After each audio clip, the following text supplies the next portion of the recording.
Hey everyone, and welcome back to the channel. I apologize for the late upload on Ahsoka episode 3 review. I was pretty busy yesterday. But let's get straight into the review. Every time I rewatch this episode, it just keeps getting better. First time I watched this episode, I was kind of bland about it. I actually originally thought that this was more of a filler episode, but really, after watching it multiple times, it's not at all a filler episode. The second time I rewatched it, I liked it so much more. Now I've watched it 4 times, and it's so good.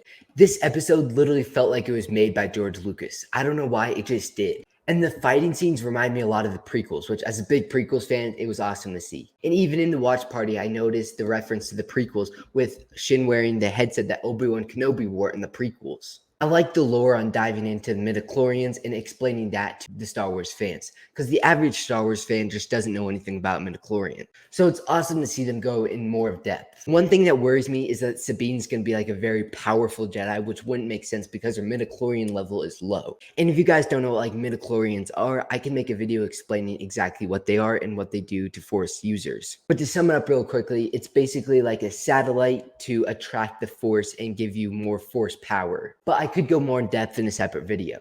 And Ahsoka is trying to train Sabine without much midichlorian levels, which is very difficult. As Hung Yang said, she's the worst Jedi that he's ever taught, which I thought that line was actually hilarious. I love the Star Wars humor that's built into the actual scene that makes sense with it. The Star Wars humor that just feels unnecessary, I just don't like. But I think Ahsoka with their humor has done an excellent job at doing that. I am pretty disappointed that Hera and Chopper aren't going to be going on the mission with them.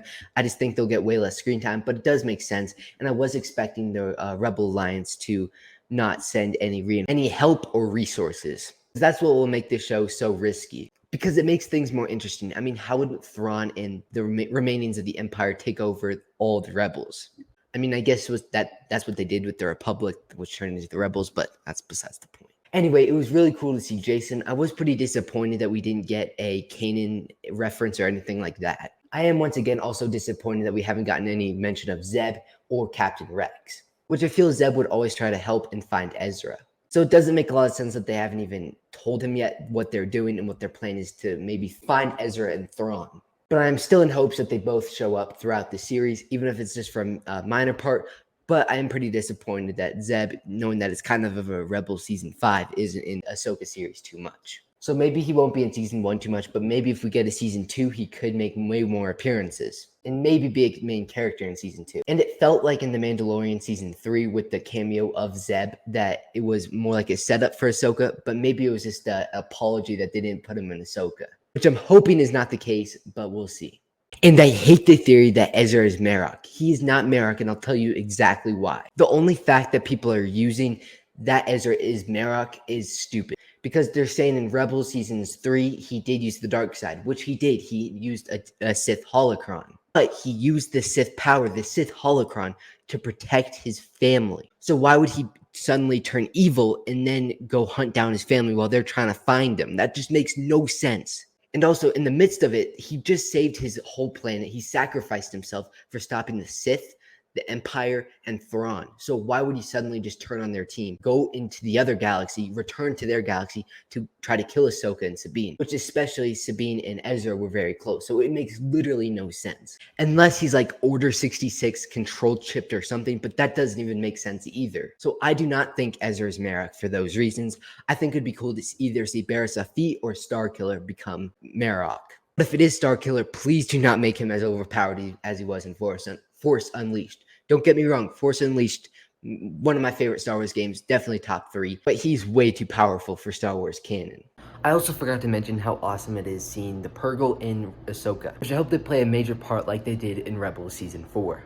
The moments where Ahsoka was on the ship actually reminded me of when Anakin and Ahsoka were on the ships in Clone Wars, and then also in Rebels Season 3, the finale, when Ezra and Sabine were on the ship. I'm gonna be honest, I thought of Sabine and Ezra being on the ship first before I thought of the Clone Wars. I know a lot of people are complaining about how that doesn't actually work, but it has in the past galaxy. I mean, the Star Wars galaxy, as we know, is nothing close to ours, so it wouldn't make a lot of sense that the gravity and the suit she's wearing can attract this ship. So I think people got to stop complaining about that, because that's worked in Star Wars canon before, in Clone Wars and in Rebels. And the scene was epic. This was a shorter episode, which was disappointing, but it still was a great episode. My favorite part is how they dived more into the Star Wars lore, which we haven't seen in Star Wars very often. My rating of this episode is an 8.5 out of 10, which is the same as episode 1, and episode 2 is a 9 out of 10. If I were to guess, I don't think Thrawn will show up in episode 4. If I were to guess, the earliest we get him is episode 5 now.